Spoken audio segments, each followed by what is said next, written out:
Welcome to Today in Putnam County, hosted by Putnam County Mayor Randy Porter, the show that takes a look at the events and what's happening all around Putnam County, as well as interviews with local, community, and business leaders. And now, sharing his insights and experience, here's Today in Putnam County with County Mayor Randy Porter. Welcome to Today in Putnam County. I'm your host, County Mayor Randy Porter. Hope you're having a great week. Our show this week, it's on a terrible disease that we see a lot of our children having. That's autism. My guest this week is Kathryn DuBray. She is looking to open Anniston Academy that's going to help children with autism and disabilities, and I have her as my guest today. Thanks for being on the show, Kathryn. Thank you for having me, Mayor Porter. So you and I were talking the other day. I did not know about Anniston Academy and your plans to open this new facility. We were talking about autism and everything. So your goal is to open a facility that's going to help parents with kids that have autism, right? Absolutely, yes. So our goal is to serve students with autism or other disabilities ages 3 to 12 in a private school setting. And essentially, we want to be able to provide all of the services that the family and the students need within those same walls so that these parents are not having to shuffle these children across different areas for different services and provide it in just one spot. You just excited a lot of people. You know that, right? I'm hopeful. We have friends that have autistic kids and others that have all kinds of disabilities. And right now, and our school system does a great job, okay? I'm very proud of our school system. But trying to deal with all different types of kids and all their different issues and everything, I mean, that's difficult for a public school, isn't it? Absolutely. And as the rates of autism continue to grow, or where they're getting really good at diagnosing it, or, the incidence is more prevalent, we're only seeing that even more so. And because it is a spectrum, we have a variety of different abilities. We have some students that don't need a lot of support, and then we have some students that need high amounts of support, one-on-one support. And it is difficult for any institution, especially a large public school system, to be able to meet that need. It is. And did I see something where that we thought about 15% of the kids in the Putnam County school system have some form of disability or learning disorder or something like that? That is correct. 15% of the students in the Putnam County school system have some sort of special need. And a lot of the times that is a neurodiversity such as autism or ADHD. That seems really high. It does. I can't speak for the actual data, but I mean, it does seem higher than it used to be. Yeah. But this is what we're seeing across every state. So I go back to a time that I don't know if we knew what autism was.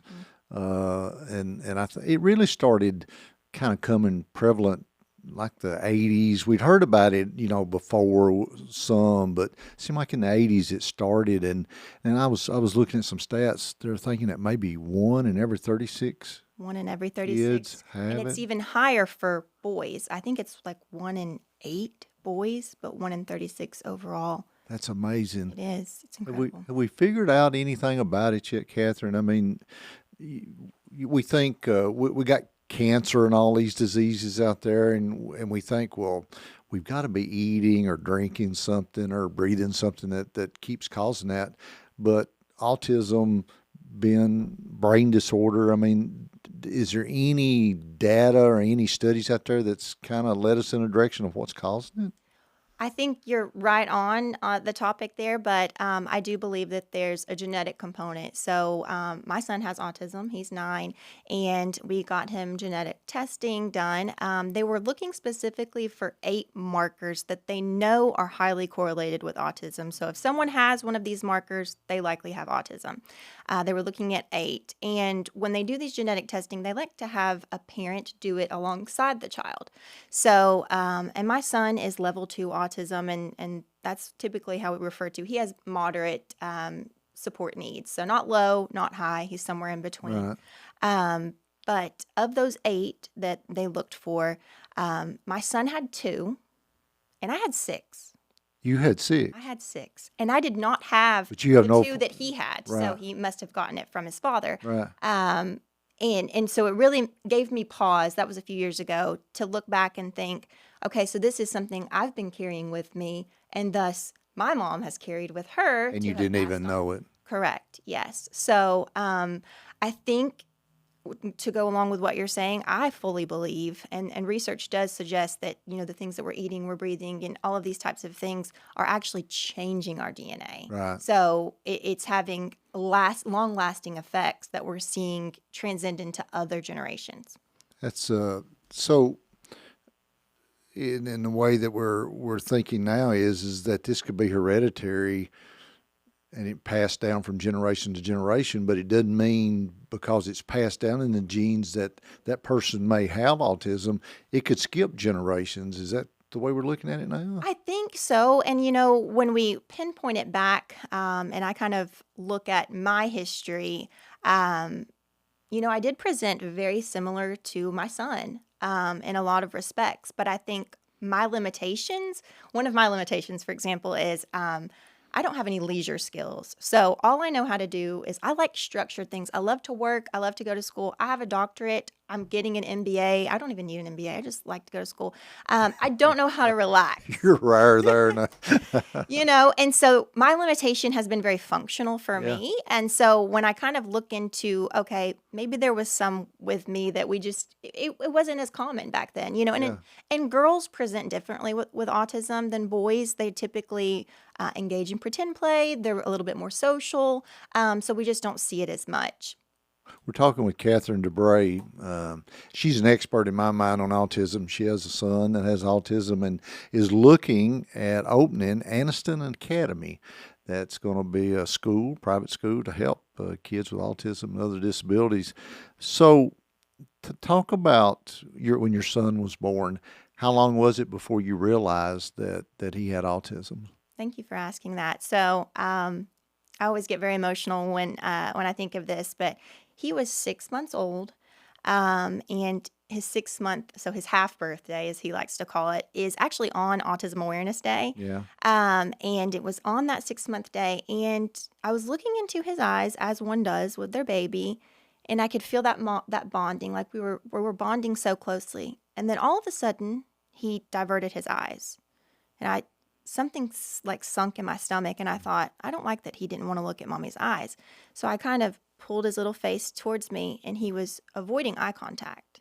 And something then, and he was just 6 months old, something told me he's autistic. Yeah, you had that gut feeling. Yeah, I did. Right. I couldn't shake it. And I actually had to go outside. I was hyperventilating, not knowing what to do, because I was also only 25, and it was a lot to take in, but it took so many years. He was 3.5 before I actually got the diagnosis, because other people couldn't see what I could see. See what you saw, yeah. He would do those assessments. I'd have people come out, they'd do assessments. He would be borderline, and then he would be a little bit closer to borderline until it was so evident that anyone could see it without, actually doing an assessment. So, and what did you look, as far as your son goes, treatment? Is there treatment that you do, meds, anything that helps?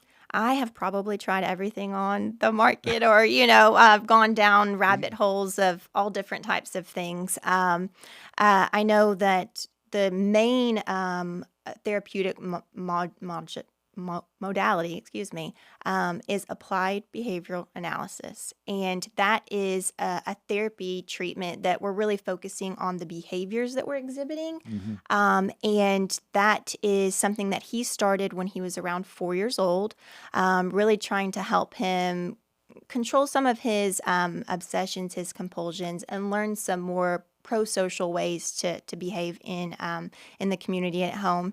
That is pretty much all we have right now. It is an evidence-based treatment. It is something that insurance does pay for.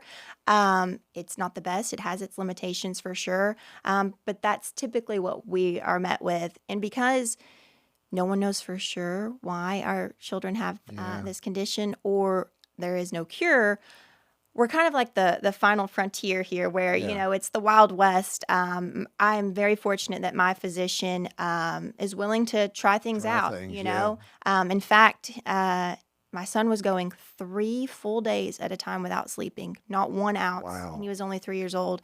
And come to find out, this is actually something that is common with autistic children of having insomnia, but he takes a blood pressure medicine to go to sleep. So Isn't that wild? it's the craziest thing. He has no blood pressure problems, but he takes that blood pressure pill and it doesn't knock him out. It just lets his Calms him body down. calms down enough to regulate himself so he can get in his bed and put himself to sleep.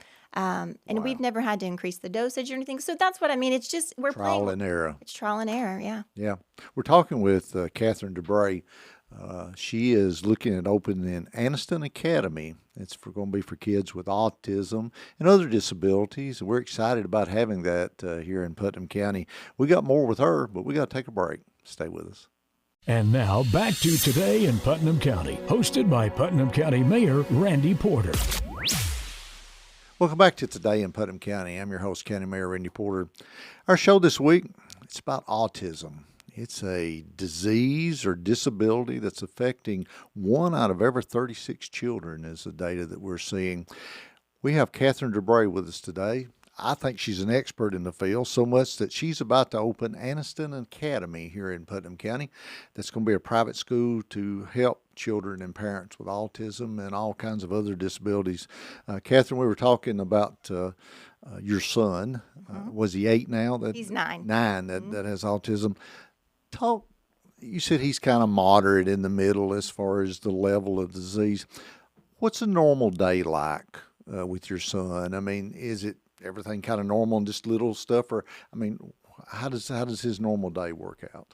I think anyone who is caregiving for a child with autism would say that we have good days and we have bad days. There are some days in which the autism symptoms are so present, that it's affecting every facet of our lives. And there are some days that it's nothing, it is normal.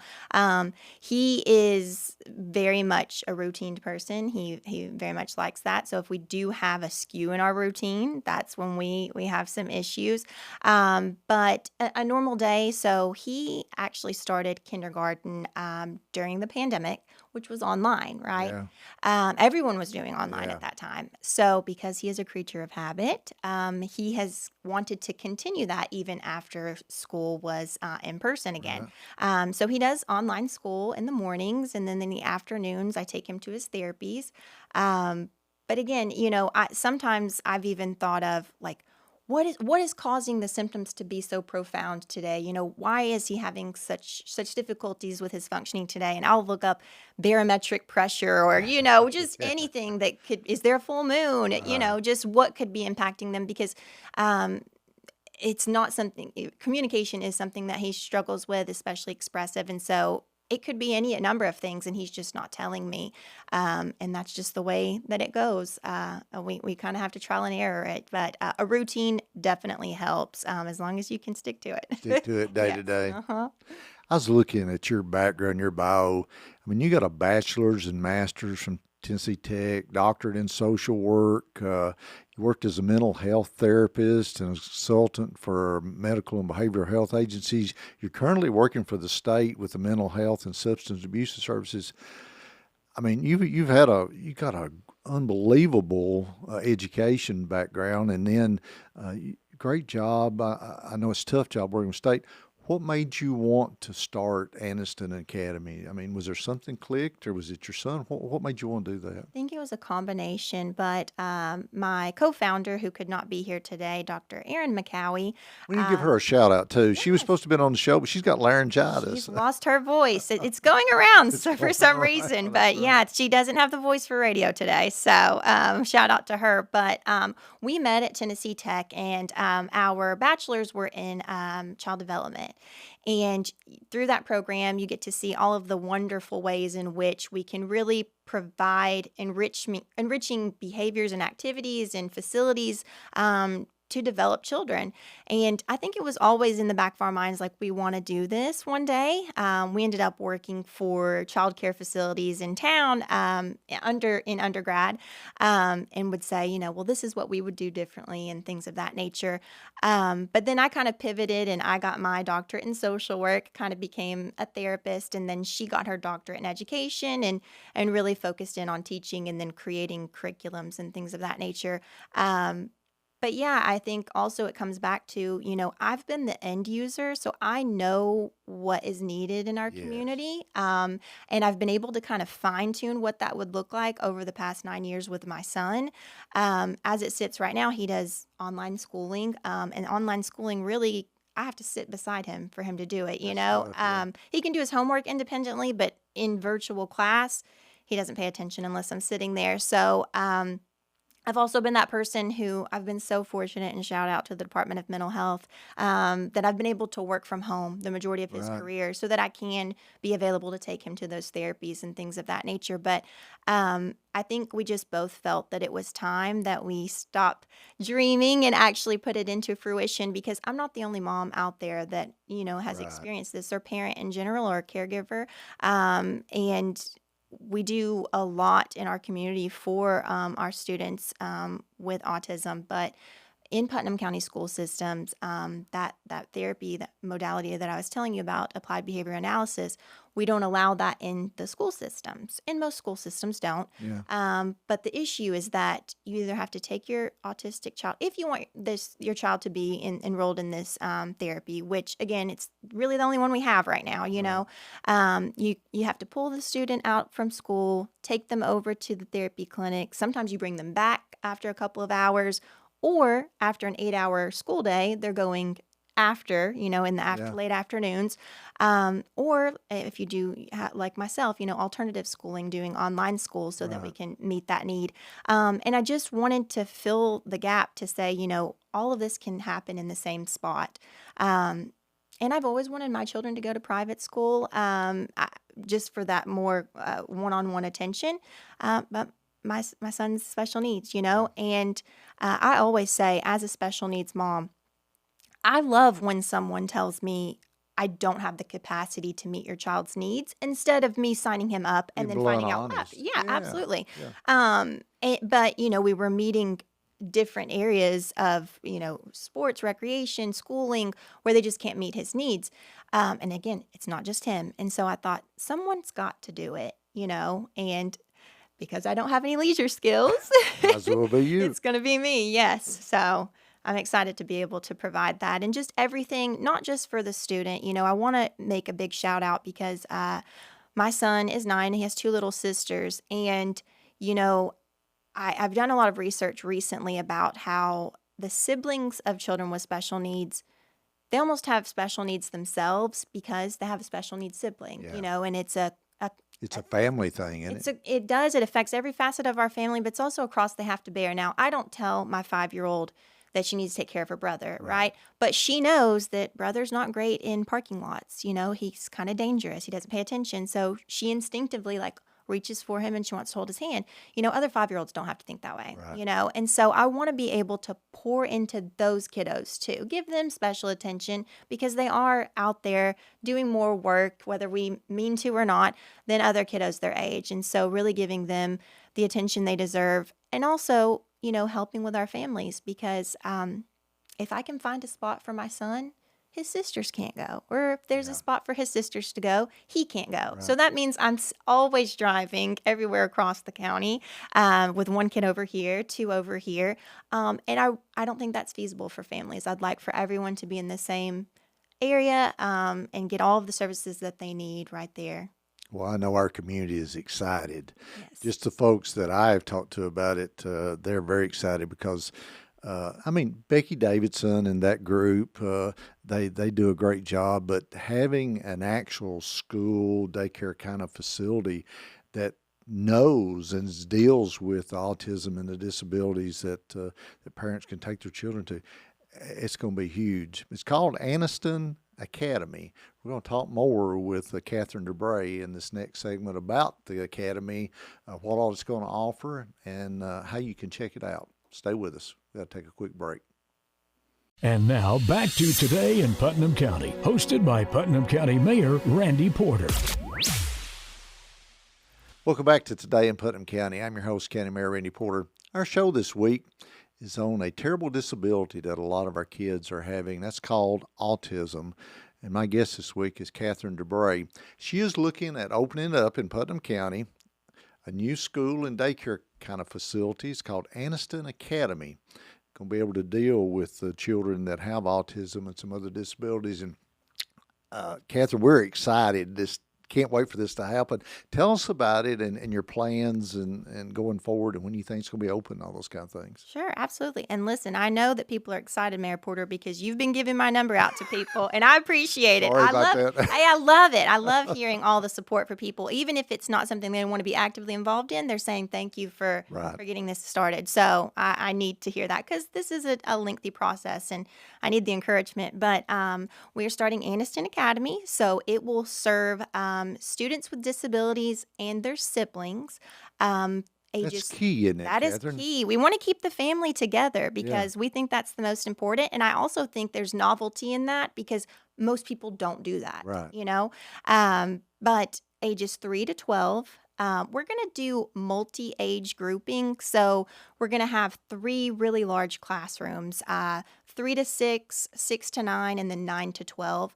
This is really based off more of like a Montessori or Waldorf philosophy of education. I won't speak too much on the education because my co-founder, Dr. Erin McCowie, she's the spearhead on that. Yeah, and I don't want to do her disservice. But essentially, we will be having a lot of play-based learning. And for my son in particular, playing is hard. He can do worksheets all day long, but playing takes a lot of effort for him. And so we really want to be able to capture those kiddos that learn really well through play and hands-on activities. And then those like my son who, need to practice that. But we really believe that all students just learn better through actually doing things. And we want to be able to make that happen in a variety of different aspects. So we'll be focusing on nature-based plays. We'll get them outside, working with sticks and doing math with rocks and things like that. And focusing on what are the kids interested in. So my son, and this is typical for children with autism, they have special interests, and they are experts in their special interests, right? My son's happens to be elevators, so I can assume that we will have a big project based on elevators, and he will probably lead it, and everyone will learn more about elevators than they could possibly ever imagine. They could know. Yes, but we think that's twofold. So, we are taking this child with autism who likely has some concerns and limitations around socializing, and we're giving them the opportunity to share their interest, and then other people to learn from those interests and kind of build upon that, scaffold that learning and turning into whatever it may turn into. But we also believe that every student, even if it's not a student with special needs, deserves to have their own individualized learning plan. Right. So even if you don't have special needs, you learn in a different way. So we're going to be doing some baseline assessments with our young people before they get fully enrolled. We're going to see what type of learning is best for this child. Are they a visual learner, auditory, all of those different things? What are some strengths? What are some deficits? What does the family want to work on, both in school or at home?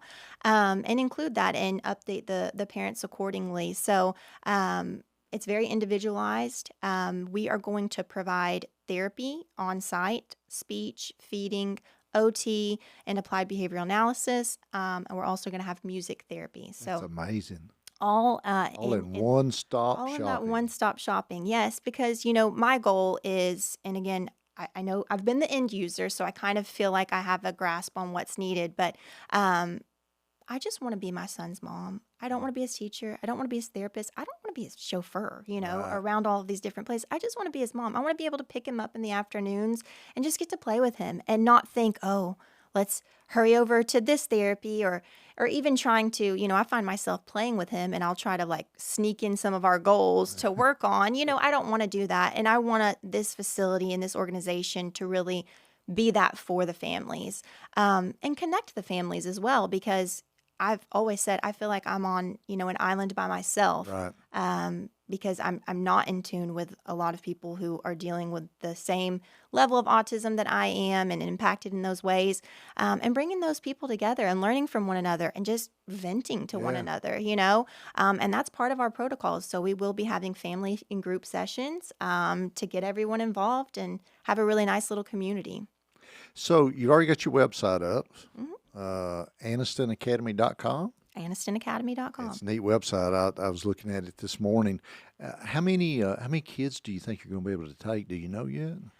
We do not want to go past 80 for the first year. You're going to be able to take 80? 80 to 100. And the reason for that is we want to get the whole spectrum. So we do not want to just treat children with autism. We want ADHD, giftedness, variety of different types of special needs, because it's not just autism that's affected and needs these services, but also their siblings. My son will be going to school with two little sisters, Yeah. so that's 3 students right there from one family.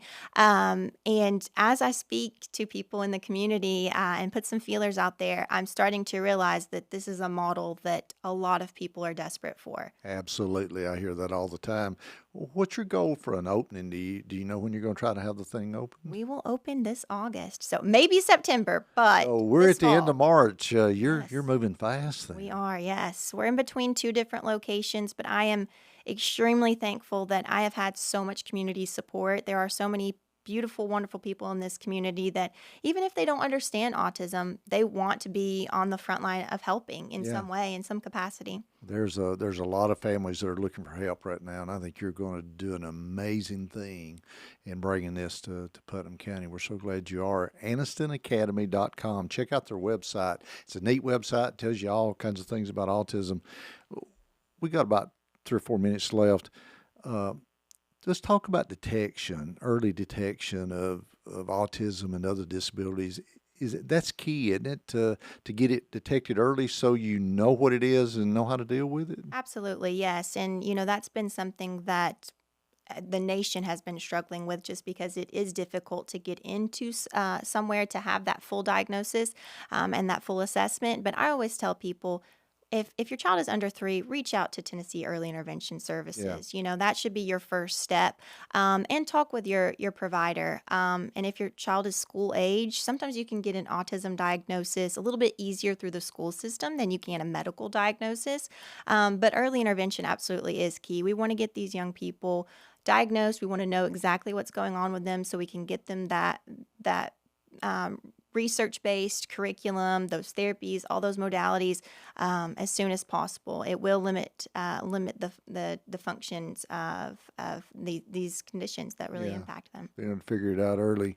Does autism was diseases like this, do they get better as the children get older or not? Does it go the other direction? Typically, they do get They get better. better? So if they're going to do anything, they do see a trajectory of, we're learning to control some impulses. We're learning to modify our behavior, but it's not linear, right? So I know that puberty, for example, is something that's going to heighten some different symptoms, and then it maybe levels out. But I think in general, especially with the correct amount of supports, you can always see some sort of development in some areas.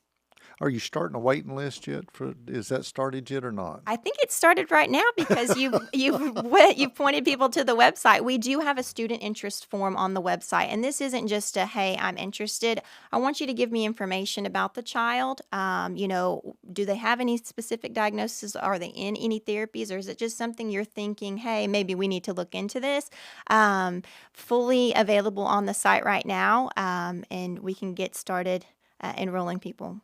Well, and you're not just doing autism, dyslexia, hearing, speech, vision kind of issues and disabilities. I mean, it's about a lot more things than just autism, right? Absolutely, it is. So I will say that we will be more focused towards neurodiversities like ADHD and autism, simply because Dr. Aaron and myself both have a lot of experience with that personally and professionally.